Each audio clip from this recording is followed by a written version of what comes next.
Buenas tardes a todos y gracias por su asistencia. Me voy a referir a la experiencia que tuvimos hace algunos años atrás en el desarrollo de un proyecto muy interesante. Fue uno de los proyectos más bonitos que me ha tocado participar en términos del trabajo en Cordillera. Lo realizamos junto a mi colega Magnomeri a cargo de toda la ingeniería estructural. Yo estaba a cargo del proyecto de desarrollo con la empresa Bechtel y con la gente de COEL, con BCP. Voy a partir comentando rápidamente lo que son las etapas por las cuales nosotros normalmente afrontamos este tipo de proyectos para que ustedes después vayan viendo cómo fue el desarrollo del proyecto.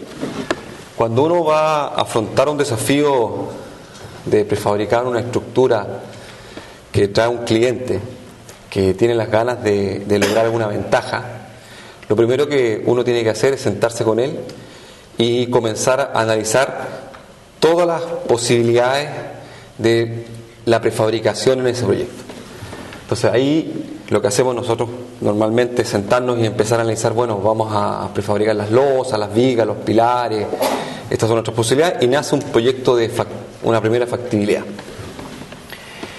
Cuando ya desarrollamos una parte de cómo se va a solucionar el puzzle de la estructura en sí, pasamos a analizar si ese puzzle de estructura es transportable y montable. Muy importante en el tema del prefabricado. O sea, independiente de todo lo que podamos diseñar y tener en mente de lo que puede ser solucionado en base a la norma, posteriormente todo esto tiene que ser revisable. Viene el estudio de logística. Con el estudio de logística, finalmente se completa un anteproyecto. Con ese anteproyecto ya el cliente tiene bastante claro y nosotros tenemos bastante claro lo que tenemos que hacer y prácticamente ya se puede empezar a ejecutar una obra para empezar a realizar un proyecto. El proyecto ya comienza toda la etapa de diseño y comenzamos todo el diseño de cada una de las uniones, elementos, armaduras, prefabricados, etc. Posteriormente la fabricación, transporte y montaje para concluir el diseño. Partamos con el estudio de factibilidad. En este caso el cliente es minera andina, tiene una mina que está a prácticamente 3.500 metros de altura, se accede por el sector de Camino a Portillo, sector Porrerillo, y por un valle transversal de norte a sur, que es el que vemos acá, y este es el sector del Camino a Portillo y ya se accede por todos estos caminos. Es una nave. Ellos tenían que construir una subestación en la fase 1 de su proyecto de expansión, y esto es una subestación eléctrica que tenía que alimentar todo un sector de talleres en la parte superior de la mina. Una vez que encontramos el lugar, llegamos a la zona del sitio con el cliente, empezamos a analizar el camino. El camino, por supuesto, camino minero. Uno comienza a analizar qué es lo que son curvas, pendientes, singularidades. ¿Por qué? Porque todo esto tiene que ser todo un input para poder llegar a alcanzar el diseño que vamos a ver más adelante. Aquí nos encontramos en este minuto con varias cosas que tenemos que analizar con el cliente, por ejemplo, infraestructura existente. Al momento de analizar la estructura, comenzamos a ver los pesos de las piezas. Claro, cuando uno empieza a analizar un proyecto de prefabricación, la idea es prefabricar la máxima cantidad de piezas posible y con la máxima cantidad de peso, porque la cantidad de unidades va a definir la cantidad de maniobra. Entre menos fragmentemos el proyecto, mucho más rápido de montaje va a ser. Una fabricación mucho más eficiente, mucho más metros cúbicos, por lo tanto vamos a tener una mejor eficiencia y vamos a tener un mejor rendimiento. Por lo tanto, si uno quiere llevar piezas mucho más pesadas, va a estar limitado por la infraestructura o va a estar limitado por la maquinaria que uno va a utilizar en la maniobra. Por lo tanto, el primer punto que nos encontramos era un puente existente que estaba en muy malas condiciones y que obviamente el cliente estaba mejorando para poder hacer todo el paso de camiones en la zona. Tuvimos que evaluar ese puente en términos de la pieza que íbamos a pasar y la cantidad de ejes que íbamos a pasar por sobre ese. Segundo punto, curvas con pendiente. Aquí, claro, cuando el problema de esto quizás no es tanto los HP del camión, sino que es que cuando queremos transportar alguna pieza de gran longitud, nos vamos a encontrar una dificultad mecánica de dos puntos de conexión, con un camión arrastrando la parte superior y una tractora en la parte inferior. Entonces, son cosas a analizar súper importantes en términos de la factibilidad de lo que vamos a ofrecer a un cliente, porque obviamente no podemos hacer un diseño estructural que sea totalmente consistente si realmente cuando tengamos que hacer el montaje nos vamos a encontrar con una limitación de equipo que vaya a ser infactible el proyecto. En este caso analizamos el tipo de curva que nos encontramos. Esa era la curva más crítica en este caso, que es una curva con salida en pendiente, y en ese caso establecimos y diseñamos el tipo de equipo y la cantidad de potencia que requería para transportar el peso que nosotros definimos como el peso de diseño. En este caso, en este proyecto, llegamos a un peso de diseño máximo de 78 toneladas, que fue un pilar de 1,20 m por 1,20 m de 23 metros de altura. Pasemos a la ingeniería. Aquí ya se empiezan a ver diferencias con respecto a lo que se puede ser una estructura in situ. Cantidad de personal y tiempo. Por supuesto, la cantidad de tiempo que nosotros nos tomamos, fue consistente con los plazos de revisión que se dieron junto con el cliente para poder llegar a incorporar, primero como tecnología nueva, ellos estaban recién incorporando este tipo de tecnología, y segundo, para poder llegar a completar un diseño que era bastante complejo para la aplicación que se hizo. ¿Qué es lo que era este diseño? Era un edificio de 23 metros de altura, aproximadamente en la parte más alta. Tenía un desnivel, tenía un primer subterráneo en la parte inferior, y aquí iba alojado un transformador muy especial, y aquí algunas maquinarias especiales. Aquí una sala de mantenimiento, y el tema especial es que aquí venía todo el cerro. Esto continuaba aquí para el tema de la avalancha con esta pendiente. Esto recibía una sobrecarga de avalancha, una sobrecarga de nieve además, y finalmente aquí está todo el camino. Hay una parte que contempla en el diseño la realización de un muro. Todo este sector de aquí de los pilares se realizó con un corte transversal, y le voy a mostrar, con fundación tipo cáliz. Todos los pilares se encontraron tipo cáliz, pero en la parte de la recepción del equipo, que es este sector de acá, se colocaron unos muros de 30 centímetros de espesor y hasta 35 centímetros de espesor, producto que en este sector teníamos que cumplir una deformación más allá de la norma 2369.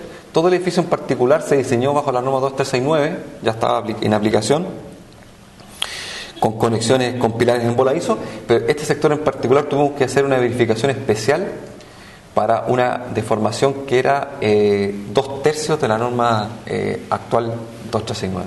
Por lo tanto, aquí se tuvo que restringir bastante las deformaciones a este nivel de piso. Este es un corte transversal. Aquí ya no vemos la pendiente, sino que son los 4 niveles. Todos son losas pretensadas. Se ocuparon losas alveolares huecas y vigas tipo doble T. No se aprecia mucho, pero aquí se ven las vigas doble T ocupadas para recibir las cargas. Las cargas superiores eran alrededor de 1.500 kilómetros cuadrados, que era todo lo que es el diseño de avalancha, e interiormente estamos hablando de 1.000 y 1.800 kilómetros cuadrados. Esta es una planta. Aquí se ve la disposición de las losas. Esto ya contemplaba todo el diseño mecánico, como donde iban a ir dispuestas las máquinas, y todo un sector de puentes grúas en la zona del sector de la colocación del transformador. Como decía, las losas fueron losas pretensadas tipo alveolares, que son huecas, vigas doble T, pilares de hormigón, y por supuesto con las capas de compresión correspondientes para cada una de las cargas que demandaba el proyecto. Se ocuparon losas de 30 centímetros de espesor y las zonas de poca carga, poca luz, 15 centímetros de espesor. Aquí hay solamente una parte que mostramos cómo fue la solución superior. En la zona superior llegamos a un diseño de impermeabilización solamente con una membrana asfáltica que definió el cliente, y finalmente una capa de compresión final para protegerlo de las bajadas de piedra.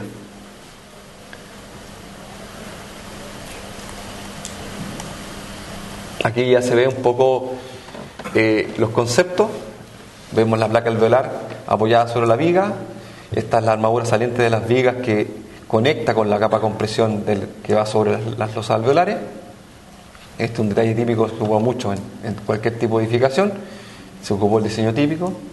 Esta es la conexión que se ocupó fuera del sector de los muros, que es una conexión de viga con dos ductos troncocónicos invertidos que van traspasando la viga, que va con armadura confinada que ya presentó Magno, y sobre unos pivotes de acero, que es en el fondo que son barras del 36 milímetros, que permiten el trabajo de la viga y a la vez protegen del trabajo en corte de ese elemento.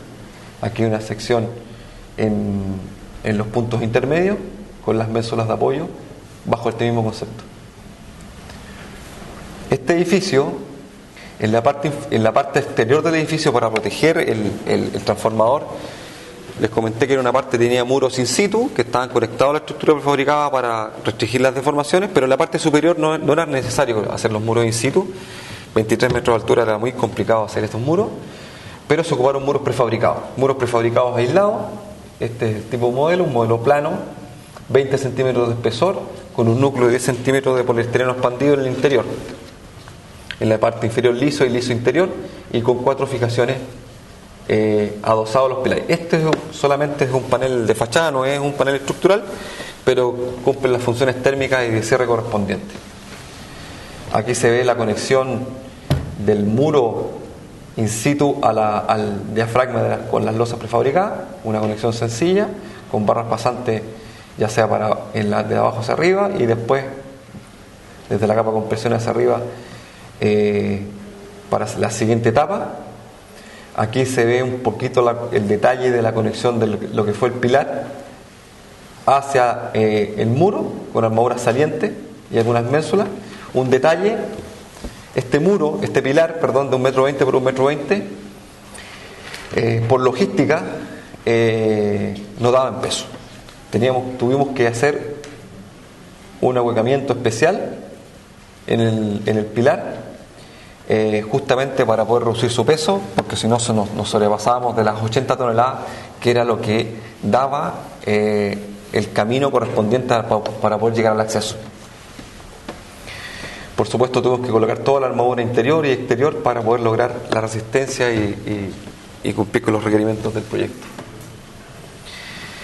Esto lo voy a pasar muy rápido. El cliente nos pidió poder evaluar una cosa muy interesante, que fue analizar cuánto era la sobreresistencia. Como proyecto nuevo para Codelco, ellos tenían dudas respecto al prefabricado, como cualquier cliente que puede tener una duda respecto a la calidad de lo que está comprando. Entonces nos pidió poder hacer un análisis inelástico de la estructura, poder decir, bueno, cuánto yo estoy diseñando respecto a la resistencia real de mi estructura y cuánto respecto a la norma.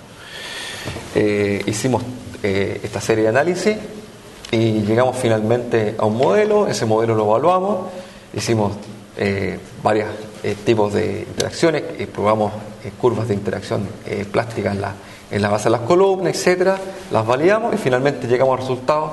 Me tuve que saltar todo esto porque esto es larguísimo, pero fíjense que los índices de desempeño respecto a las deformaciones de norma y respecto a las deformaciones últimas siempre llegaron que la resistencia era final y las deformaciones capaces de la estructura eran casi el doble de lo cual estábamos diseñando. El cliente me dijo en un momento que yo le estaba engañando porque en realidad la estructura tenía un muro. Entonces tuvimos que hacerle un nuevo diseño sin los muros. Y los muros realmente aportaban un 10% más. Entonces, en realidad los pilares que estábamos diseñando bajo los criterios de la norma 2369, con la limitación famosa de Beltès de 100, son realmente suficientes como para garantizar tener un nivel de sobreresistencia importante en este tipo de estructura. Pasamos a la logística, a lo que les comentaba. Este era el pilar. Tuvimos que transportarlo 23 metros de longitud, se transporta con una tractora delantera, donde se apoya el camión en una rótula que está apoyada sobre el camión. Esta rótula está apuntada a la parte del pilar, y en la parte trasera ya se coloca la tornamesa o dolly, que en este caso tenía que ser direccional para poder lograr las curvas que estábamos demandando. Aquí es parte del procedimiento que entregamos para efectos de manipulación, cómo se manipula, se iba a manipular el pilar en particular y cómo iba a ser su forma de acopio para llegar antes del montaje. Ya en su manipulación, cuando llegábamos a la obra teníamos que montarlo, se establece cada uno de los elementos que teníamos que llevarlos para su montaje, con cada uno de los puntos y elementos del izaje, y finalmente la grúa que utilizamos. Se van a fijar más adelante, todo el montaje del edificio se pensó hacerlo por fuera. Cuando uno monta una estructura y a un prefabricado le dije usted tiene que montar por fuera, siempre tiembla un poco, porque eso significa siempre grúas más grandes. O sea, nosotros somos de elementos pesados, entonces por lo tanto siempre cuando nos vamos alejando de nuestra situación de montaje, de nuestro eje de posición del elemento, por supuesto las grúas van siendo cada vez más grandes. En este caso para cumplir con el montaje del pilar de 78 toneladas desde fuera del edificio, alcanzamos radios de hasta 18 o 20 metros, con lo cual tuvimos que ocupar grúas de 400 toneladas para poder montarlo. Y este fue parte del procedimiento de montaje, cuando fuimos estableciendo cada una de las etapas hasta que llegamos al radio de montaje y finalmente la posición del pilar. Ese es el inicio de las obras. Si se fijan, ahí está el camino. Esta es la primera bocamina que tiene la andina, y este es el cerro que yo les comentaba que tiene peligro de avalancha. Toda esta zona queda cerrada desde finales de mayo en adelante por temas de avalancha, y se empezó a comenzar a hacer el subterráneo del edificio. Aquí ya se hay una vista desde este contenedor hacia abajo, y como podía ser esperable, pero bueno, en todo proyecto puede pasar, apareció un tubo que nadie tenía contemplado, ni en la minera, ni en la ingeniería, en ningún lado. No apareció un tubo que quedó al medio de las fundaciones, nadie sabía qué hacer con él. Finalmente van a ver más adelante que quedó ahí. La verdad es que son cosas que pasan en la minería. El subterráneo acá se hizo un emplantillado general y después se hizo una gran losa. Como las fundaciones, por supuesto, dentro de estos diseños son bastante importantes, realmente se optó por una losa continua con algunos de los cálices. Aquí ya se ve la losa continua, se ven los tubos ahí tranquilamente entre medio de las fundaciones, y ya empezaron a aparecer sobre la losa, empezaron a aparecer los cálices. Aquí están los cálices de cada uno de los pilares. Aquí va el pilar de 1,20 m, aquí van pilares de 60 centímetros, etcétera, etcétera, y aquí va a otro nivel. Ya esta fue la revisión que nosotros realizamos previa a iniciar el montaje, y vamos a la fabricación. La fabricación, por supuesto, en minería, esta es una de las grandes ventajas de la prefabricación. Uno está haciendo una obra in situ limitada a 3.000 metros de altura, hasta ahora está a 2.800 metros de altura, y la prefabricación se hace en una fábrica. Está todo el personal allá, 80 personas que están ahí trabajando, pero se hace en 500 metros de altura, con condiciones y accesibilidad, con cemento, hormigón, acero, todo en unos costos razonables, y por supuesto bajo condiciones controladas, bajo puentes grúas, cosas que no hay en la obra, con personal trabajando cómodamente, temperaturas normales y por supuesto la cantidad de oxígeno para poder tener un rendimiento razonable. Esta es la fábrica, por supuesto, imagínense, esto es muy distinto a estar trabajando arriba, los rendimientos son mucho más altos, por eso la prefabricación, estamos hablando de 1,5 meses para todo este edificio. Bajo condiciones techadas, con moldes calefaccionados, con vapor, etcétera. Ese tipo de infraestructura, por supuesto, difiere mucho y cambia absolutamente los rendimientos que lo que puedes tener. Cualquier fallo de calidad se detecta aquí, no se detecta arriba. Súper importante. Cualquier fallo de calidad, cualquier tipo de nido o falla estadística del hormigón queda en fábrica, no pasa a la obra. Vamos al montaje. tema súper importante, 10 personas, solamente 10 personas. Nosotros normalmente montamos obras con 4 personas, 5 personas a lo mucho. Vamos a tomar un poquito más de tiempo. Aquí en este caso en minería, por supuesto, hay un nivel de exigencia mayor respecto a cada uno de los cargos. Tuvimos que tener un poquito más de supervisión, así que tuvimos 10 personas trabajando en el PIC, supervisor, gente que está administrando, gente que está a cargo de las máquinas, etcétera, operadores, todos diferenciados. Grúa de 400 toneladas que fue a montar los pilares grandes, y después la grúa de 90 toneladas para montar todo el resto de la estructura, un elevador, y en un plazo de 2,5 meses. Aquí comenzamos el montaje. Aquí ya montamos algunos pilares gordos, después vienen los pilares delgados. Este es un pilar 60 por 60 que parece realmente un fideo, son 20 y tantos metros de altura. Esta es la grúa de 90 toneladas. Seguimos montando nuestra estructura, ya venía el mal tiempo. Nosotros partimos el 25 de marzo, cuando nos entregaron las fundaciones. Se montaron, ya empezaron a montar algunos paneles. Esto era realmente un puzzle, tenía paneles interiores, vigas, aquí ya se ven las vigas inclinadas. Fuimos montando, ya cambiamos de posición la grúa ya, y fuimos montando parte ya completa de estructura, y empezaron a llegar las losas. Ya ahí salimos de la estructura, ya habíamos montado todos los pilares más altos, estaban montados todos los pilares, ya empezamos a montar las losas. Fíjense, ya llegó el invierno, ya todos estábamos tiritando ya que no nos cerraran el paso de la mina. Y cuando ya íbamos avanzando, finalmente empezamos a montar las fachadas. Las fachadas ya dieron paso a todos los trabajos. Fíjense que este es el muro in situ. Esta es la parte del muro in situ que se va a realizar para poder conectar con las losas que van aquí. Se montaron los paneles prefabricados antes del muro y se ejecutó el muro in situ que está aquí. Y cambiarle la pendiente al techo del pilar del proyecto, pero bueno, son cosas que pueden pasar, y se reaccionó rápidamente, se hizo el proyecto de ingeniería rápidamente, porque obviamente no estaba pillando el invierno, y en una semana tuvimos ya el cambio para cambiar el proyecto. Aquí se ve un poquito las fachadas, ya se montaron los equipos, y aquí ya son los últimos movimientos ya con los paneles. Aquí se ven la parte que se decidió dejar y no cortar de los pilares, y ya cerrado. Este panel, como les digo, tiene poliestireno, así que es un panel térmico, por lo tanto quedó una unidad totalmente cerrada para el trabajo de montaje mecánico y eléctrico, todo interior, con condiciones de invierno. Esto ya, ahí entregamos la nave, y la verdad es que esto fue 25, esto fue primeros días de junio, prácticamente entregado ya con nieve ya, y ya estaba cerrada la zona porque estaban con peligro de avalancha. Eso es, muchas gracias.